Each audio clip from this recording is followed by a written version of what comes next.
Hi everyone, I'm Angus from that Eurovision site, and today we're interviewing one of the participants in ESCZ 2022. Today I'm talking to the absolutely excellent Skywalker. Hi, how are you? Hello there. Good evening. I'm doing well. I'm fine. How are you? That's great to hear. I'm doing great as well. So to start things off, just tell me a bit about yourself and your band.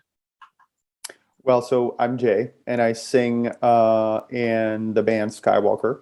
Skywalker is a four-piece post-hardcore or modern alternative rock band from Prague, Czech Republic.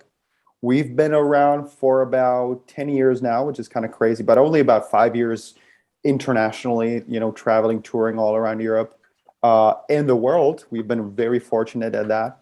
And we make very passionate and sometimes pretty loud, but sometimes also pretty poppy music. We love to bring the combination of, I would say Bling 182 all the way to some metal.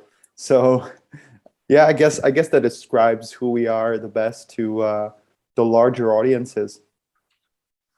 Yeah, that's actually what I want to say. When I listened to your song, I thought at first, oh, it's Blink 182, and then Yeah. at the end goes a bit more Amity Affliction, Rise Against the Oh, like that nice. Yeah, that definitely. I love all area these sort of. bands. So yeah, Yeah, that's great to hear. totally. So yeah, tell me a bit more about your song for ESCZ. So Way Down is one of our newest songs actually, which is kind of funny. I think we wrote it just maybe a month or a couple months tops before the whole Eurovision thing happened for us.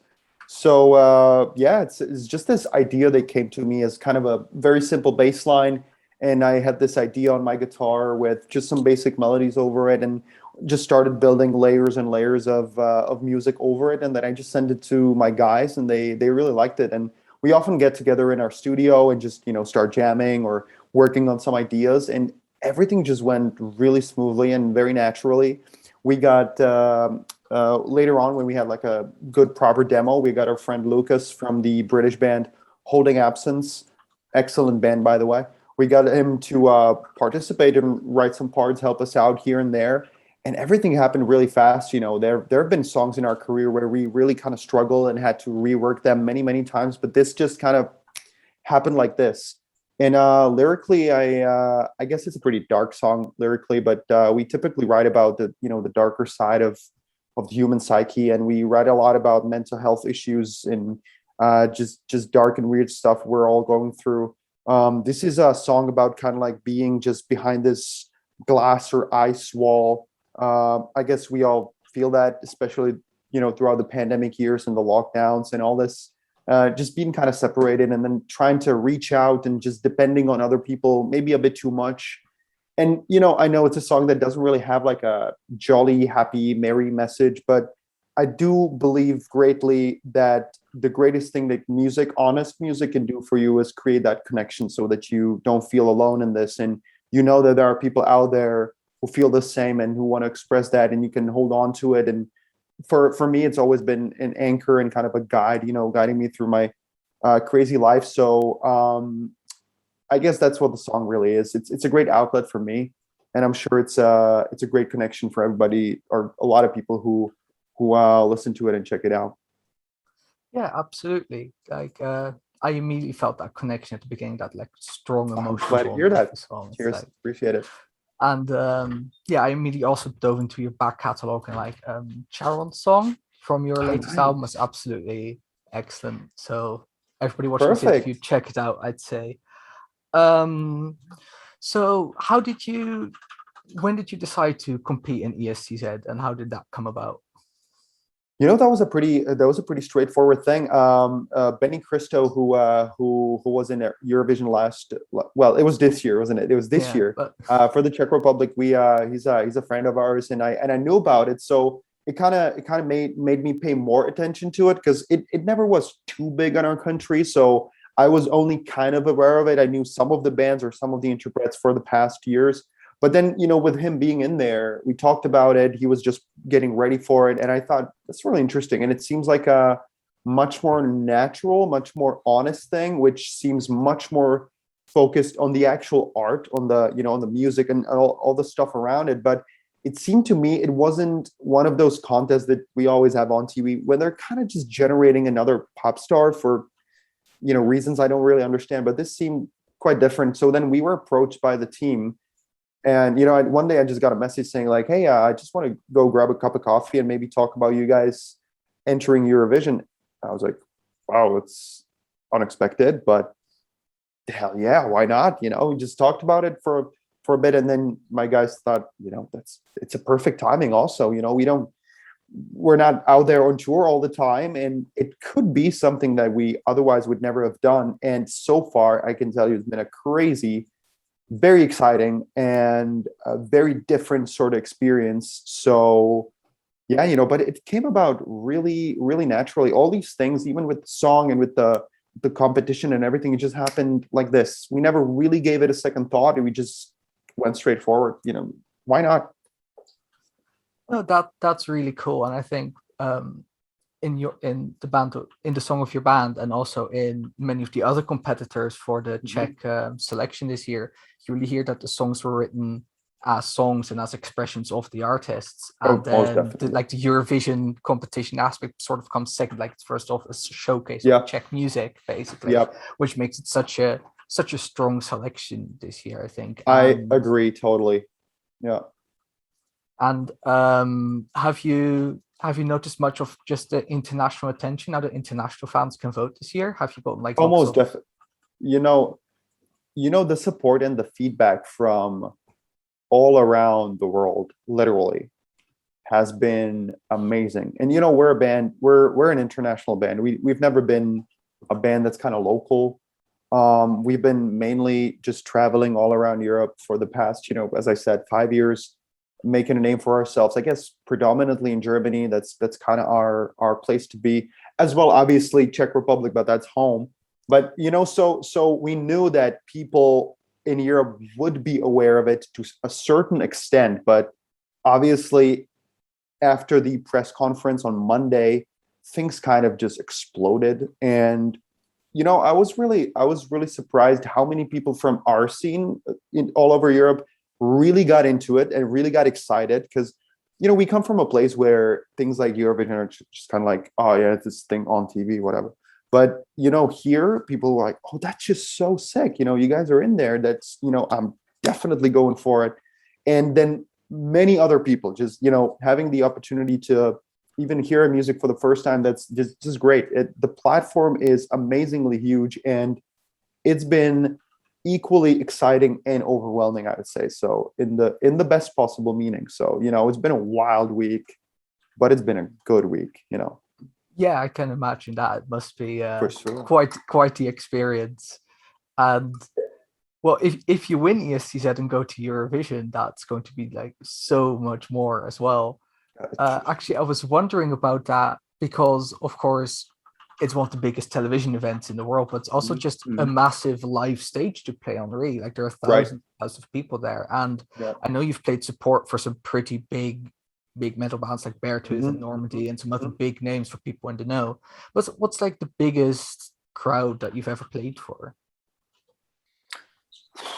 Wow. Some summer festivals, a couple thousand, 3,000. I'm not sure. I'm not quite sure, but so for example, the biggest rock festival in our country is called Rock for People. And 2 years ago, before this craziness with COVID, we played main stage. They gave us main stage, and for us, it was like, oh wow, That's all amazing. right.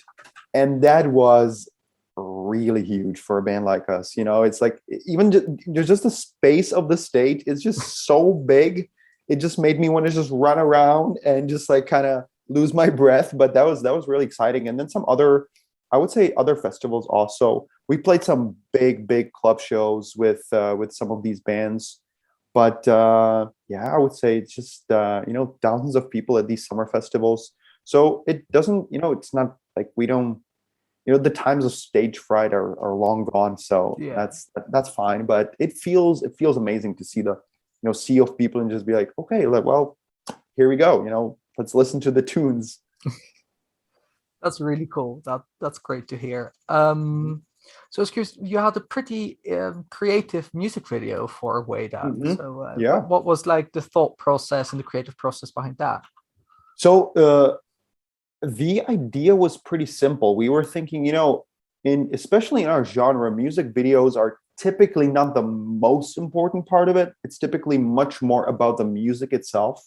So we kind of thought like, every time a band, like modern rock bands try to do some sort of a story, it oftentimes ends up in this kind of borderline cringy place where it just doesn't feel too natural. So we just thought, why don't we just go for something really strong aesthetically that's kind of emotional in the way, things happen just at random.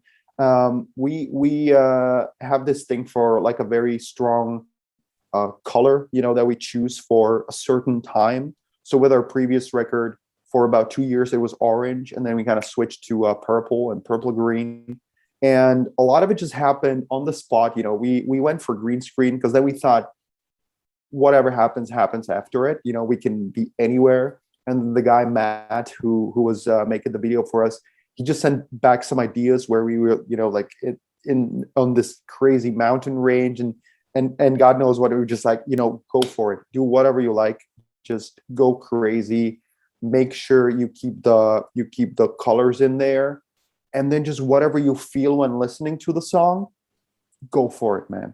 And he did exactly that. And when we saw it, we were just blown away. We just thought, hey, this is amazing. It just works naturally with the song, and we're not really trying to make it super serious because the song is really serious, but the video is just fun. It's just fun, and I'm really proud of the result. So the thought process was just like, go for it, 100%. Let's go. Yeah, it's this really fun video that still can like evoke the serious emotions and thoughts that the song is trying to convey. Like it, especially with the top-down shots of you guys, and also with the chessboard being moved around, it's very much like the strong personal presence that you have while still having the feeling of being small and being pushed around by forces outside of you. Dude, totally. And the video is doing a great job of also expressing that, and that I was really impressed. I'm very happy you feel that way. I'm very happy you feel that way. That's really cool. I know you mentioned that you have been that much into Eurovision. Trust me, it took some time for me to get into it as well. But do you have any favorite entries? Yeah, Lordi. That's just like because I was thinking back about it, and then I realized, hey, wait a second, this band they were really big, they really exploded, I guess thanks to Eurovision when I was back in high school, and it was really interesting because they were this kind of like glam metal 20 years later, but in like a cool new way. And it wasn't like too serious, but also it was pretty cool music at the time. And then I kind of made the connection later on. So I thought, hey, wait a second, I've known about this for years. But as I said, for a few years, I think it was just absent in our country completely. And it just kind of came back in the last few years. And during these last few years, I've been totally aware of it because it just always seemed to me as something really different from the kind of like talent shows or whatnot.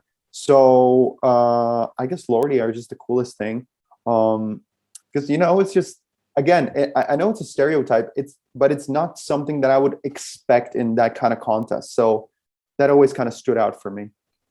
Yeah, definitely. I think when you think of having the broad appeal which you need for any kind of music contest, because in the end it's a song contest, you need a broad appeal, and most people then think of pop music because, well, it has popular in the name, and that's what you find in the top 30 regularly. But especially in the Czech Republic and also in Germany and some other countries, and Finland, of course, you have like metal and rock also in the charts.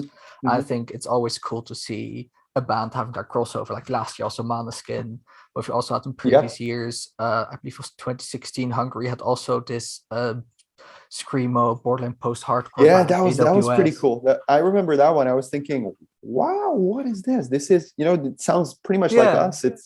That's wild, really cool.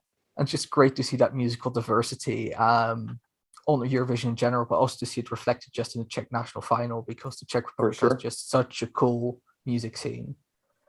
Definitely. Yeah. Is there something else that you feel I should ask you about, or that you want to tell the audience about? Hey, I want to, I got two things that I always want to tell people. The first is very easy. Go ahead and vote for Skywalker number 7. That's what you want to do. But on a more serious note, I know this is the second time Eurovision comes at a very difficult and strange time. So, if there's something that for me, music's always done, it's like, it's always made me a bit more sensitive towards, pain, I guess, in a way. So I just want to stress that, there's so much we can do in terms of solidarity with each other. So no matter what you do, no matter where you're watching this from, please just take good care of yourself, stay healthy, take care of each other, be as nice as you can be to other people. It's winter also. A lot of people are struggling. So, whatever you can do to help out and just be nice and good to each other, please do that. And I hope that emotion of, kind of oneness and solidarity, I hope you can feel that that's what we're expressing. And that's one of the biggest reasons we're doing this. Yeah. So I don't want to use that I don't want to abuse that emotion to make you vote for us, but I think this is an important message. So thanks for the platform. This should be said. I mean, it's a lovely message, and one that, of course, fits perfectly within the Eurovision as an idea for peace and just connecting everybody across the continent. And I think that's 100%. Hopefully it resonates with voters, because I really like your song. Thank you so much for letting us interview thank you, man. Good times. Good luck. Hopefully we see you on the Eurovision stage, and otherwise I'll try to check you out when you're in Germany sometime. I live in Netherlands, of course. so I'm there often enough. We'll be there. We'll be there next year for sure. When things open up, we'll be right there. Excellent. Looking forward to it. Thank you so much. Have a lovely evening and lovely weekend. You too.